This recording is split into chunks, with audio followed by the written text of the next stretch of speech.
que Deus deu à humanidade. Algumas coisas não estão lá, pode mudar dela, mas algumas coisas estão com um texto maior aqui, para não ficar achando cansativo a leitura lá na tela. Deus nos deu esse dom de falar, de ouvir, isso é uma habilidade. Nós ouvimos aí, os meus dons eu quero colocar à disposição. A música que ouvimos. E Deus nos deu habilidade, nos deu os dons como esposo, esposa. E certamente Ele fará do nosso casamento um sucesso, uma bênção, na medida que nós realmente colocarmos à disposição do Senhor. Dons mais profundos que Deus deu à humanidade estão no casamento. Os animais não se sentem em torno de uma fogueira para relembrar o passado, viver o presente e projetar o futuro. Os animais não têm essa capacidade, mas nós temos. Se tivesse mais tempo no encontro, poderia fazer uma fogueira, né, sentar em volta, né, fazer inventário, olhar para trás, e certamente isso seria algo extraordinário. Mas isso é uma capacidade nossa. Deus nos deu essa habilidade para ouvir, para falar, para viajar no tempo, tanto para o passado como projetar o futuro. Então isso é uma habilidade de Deus nos deu. Mas muitas vezes nós não usamos essa habilidade na questão mais simples e íntima, que é o nosso relacionamento conjugal. Nós não usamos essas habilidades.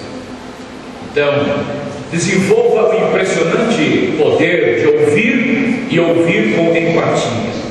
A comunicação oral é o fundamento de toda a cultura. Essas habilidades para falar e ouvir permitem-nos passar ideias de uma mente para outra. O que ela está pensando? Quando ela conversa, ela fala, ela está tentando mostrar para você aquilo que passa no seu interior. Mas se você não ouviu com empatia, você vai ouvir o quê? Um conjunto de palavras. Você vai ouvir uma frase, mas não será mais do que isso. Então esse é o grande desafio, ouvir com empatia. Então nós temos ali a habilidade de falar, de ouvir, como já dissemos, isso Deus nos deu, essa habilidade. Em um casamento, nada é mais fundamental do que conversar e ouvir. Mas isso não é tão simples assim. Não é tão simples assim. É simples transação. Essa simples transação é o veículo que permite que os casais processem a vida juntos como equipes de trabalho. Lembrem que nós somos uma só carne, nós somos uma equipe. Quando estamos trabalhando juntos, nós somos imbatíveis. Para a memória, um texto lá em Levíticos que fala que 5 afugentarão 100. É isso? E não lembro o número exato, mas vamos dizer assim, 100 colocarão 10 mil para correr. Isso é a sinergia. Quando o marido e a mulher estão juntos, há uma sinergia. E eles se tornam, na verdade, com Deus, que é um versículo chave, não é isso? Cordão de 3 dobras, dificilmente se arrebenta. Então, uma sinergia, é uma equipe. Marido e mulher, quando estão, na verdade, trabalhando esses valores que estamos aqui conversando, se torna uma equipe imbatível. A comunicação aberta é a alma para que se manter o casamento nas estações de primavera e verão. Contrapartida, a não comunicação leva o casamento para o outono, para o inverno. Empatia significa entrar no mundo da outra pessoa, procurar se pôr no lugar dela e ver o mundo pela perspectiva dela. Quando ele fala de algum assunto com você, você se posiciona assim. Vamos ser honestos e dizer que muitas vezes não. Nós estamos ouvindo o que ele está dizendo, mas nós estamos analisando da nossa perspectiva, a maneira como nós entendemos. Então isso não é empatia. Pode ser até simpático, você realmente ficar olhando, né? O outro falar, né? Quietinho, é simpático, mas não é empático, né? É diferente, né? Empatia. O marido empático procura entender o que a pessoa está experimentando. A esposa, né? Seus pensamentos, sentimentos, desejos. E o mesmo acontece com uma esposa empática com relação ao marido. Ela procura entender os sonhos, as esperanças e os medos dele. O homem não tem medo? Claro que tem, né? Claro que tem. Ele até às vezes tenta mostrar que não tem medo, né? Faz parte da unidade masculina, né? Mas uma esposa que já aprendeu a fazer uma leitura, né, mais profunda, ela vai perceber, né? Vai perceber esse aspecto. Ouvir com empatia encoraja outras pessoas a conversarem, porque elas sabem que serão ouvidas. Infelizmente, por natureza, temos a tendência de ouvir de modo analítico, para não dizer crítico, né?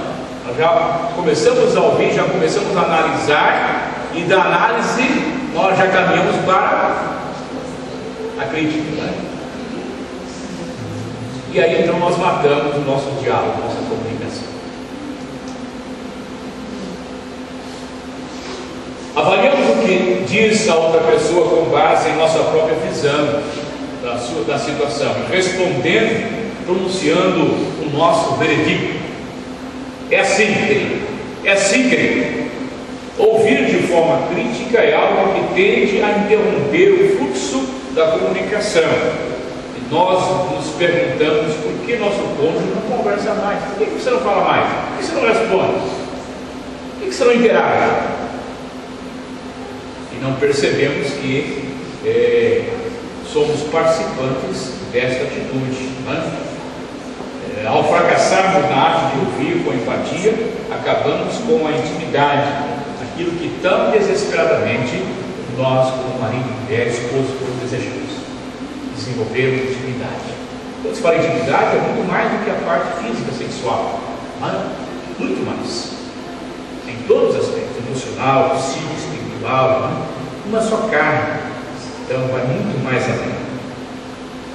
Então, há poder quando nós ouvimos com empatia, sem pentecostalismo, não é esse aspecto. Há, na verdade, um poder de relacionamento, de intimidade, de profundidade, quando nós aprendemos a ouvir com empatia, porque aí o outro lado se sente à vontade para conversar, né? Para se expressar, para rir, para chorar, para colocar as suas ideias. Às vezes os homens têm algumas ideias, estão no seu coração, mas ele não tem certeza daquilo. E há uma insegurança, né? Põe para o mundo lá fora, expõe, verbaliza ou guarda na alma.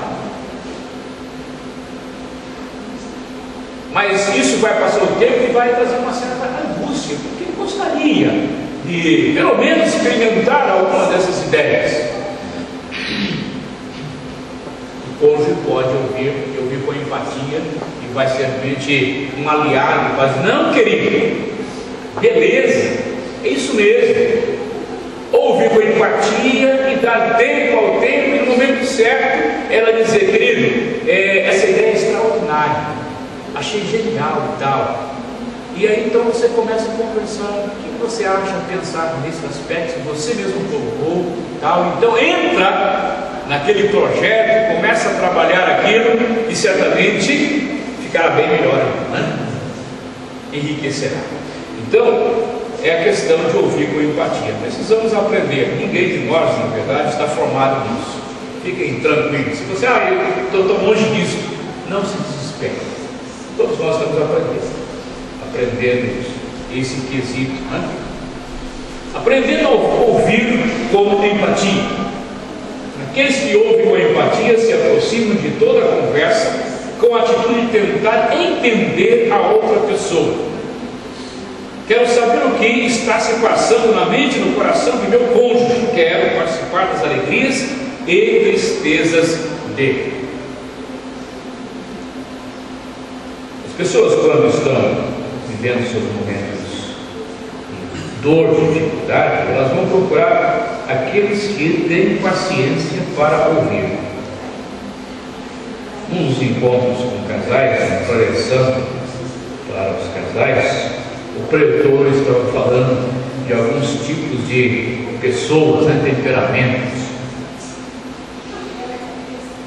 E num dado momento ele contou uma história, mais ou menos assim, não lembro toda a história. A mãe está lá lavando roupa e uma das crianças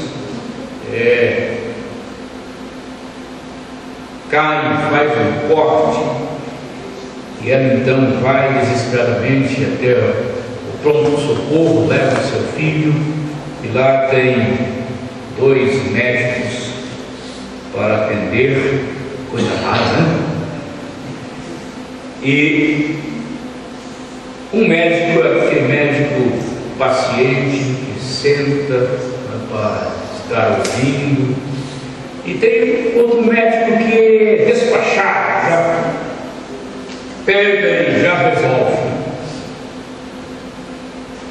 Que mãe, qual médico que essa mãe vai escolher para aquele momento? Aquele médico que vai sentar, vai ouvir,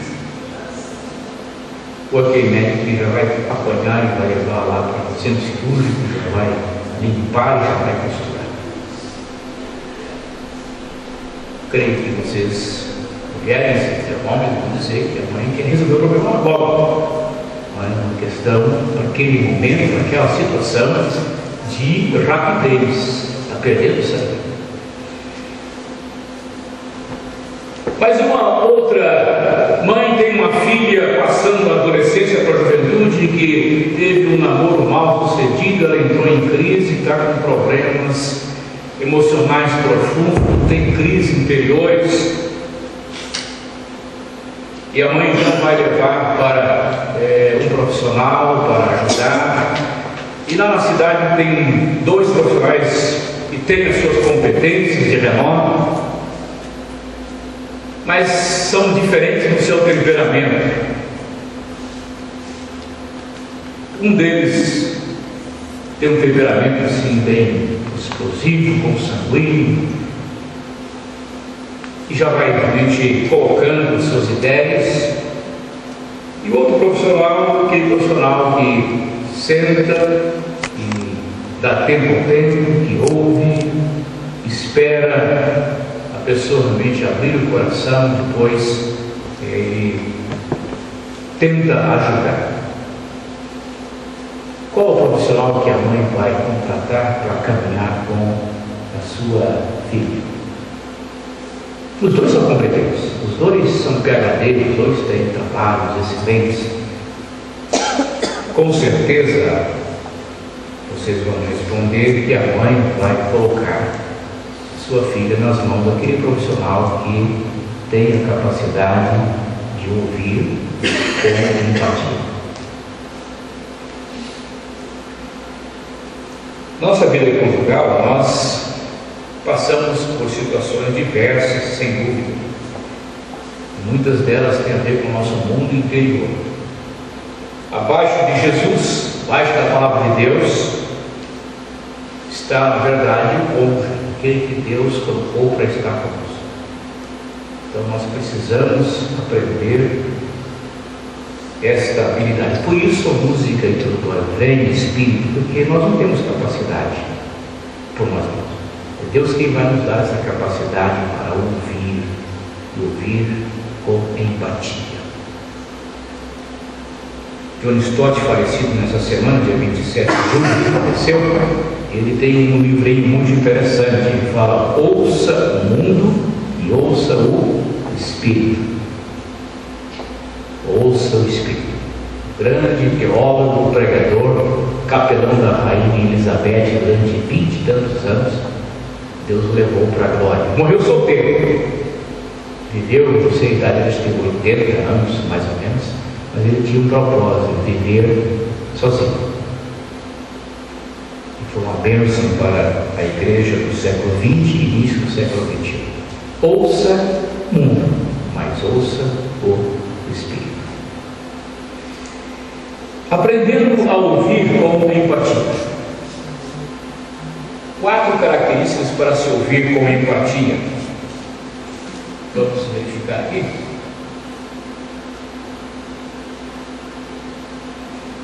Desenvolva uma atitude genuína de compreensão. Há um psicólogo, psiquiatra cristão, ele tem alguns livros traduzidos, vale a pena você ler esses livros. Ele tem um livro muito, já faz um bom tempo que tem a tradução no Brasil, foi feito pela ABU, Aliança Bíblica Universitária. O que é isso? Culpa e Graça. Alguém conhece esse livro? Culpa e Graça. Isso não vale, né, Pedro? Culpa e Graça. Esse livro também não é difícil de ler, porque ele vai por tópicos. Então, 4, 5 páginas para você ler aquele tópico. E se você não tiver folha para ler o livro, você pode parar, pode reler. E lá então ele vai trabalhando essa questão da culpa e da graça, com textos bíblicos e a sua experiência como médico, há um bom tempo. Couturier, o nome dele. Ele diz assim: cada um fala primeiramente para expor suas próprias ideias. Raras trocas de pontos de vista manifestam um verdadeiro desejo de entender a outra pessoa. Vou repetir. Cada um fala primeiramente para expor suas próprias ideias. Raras trocas de pontos de vista manifestam um verdadeiro desejo de entender a outra pessoa. Entenderam? Como é que é a nossa comunicação? Por natureza somos todos egocêntricos. O mundo gira ao meu redor. O que eu tenho para falar é importante. Você pare para ouvir. A maneira pela qual eu penso e me sinto é a questão mais importante. Às vezes nós estamos conversando, marido e mulher, nós estamos numa roda, e sem perceber, às vezes nós começamos a falar, e só nós estamos falando. Damos um grande passo rumo à maturidade sempre que optamos por desenvolver uma atitude de empatia, falar, mas também ouvir com empatia, buscando sinceramente entender os pensamentos e sentimentos de outra pessoa.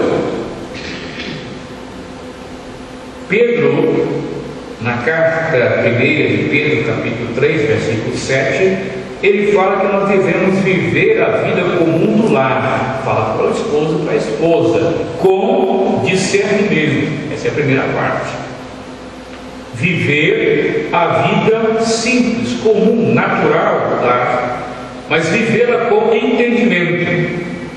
E aí na segunda parte ele diz: tendo consideração para com a mulher, para com a vossa mulher, como parte mais frágil, tratai-a com dignidade. Sempre tenho para mim aqui nesse texto que a mulher é a parte mais frágil do ponto de vista físico, ainda que Deus fez a mulher e o homem de forma diferente. As questões musculares são diferentes, a explosão muscular da mulher e do homem é diferente. Mas eu creio que não é esse o aspecto. Eu creio que Deus fez o homem, Deus fez a mulher, e há características da mulher que o homem tem, e vice-versa. Quando estudamos no nosso curso, uma das lições diz o seguinte: achei muito interessante essa ilustração. Deus formou o homem, e do homem ele tirou a mulher. Quando nós lemos o primeiro texto lá no Gênesis, a mulher chamava-se Adão, assim como Adão chamava Adão. Porque Adão significa, na verdade, é uma palavra que é derivada da palavra Adamat. Adamat significa terra. Então, tanto a mulher quanto o homem são Adão. Eles foram tirados da terra.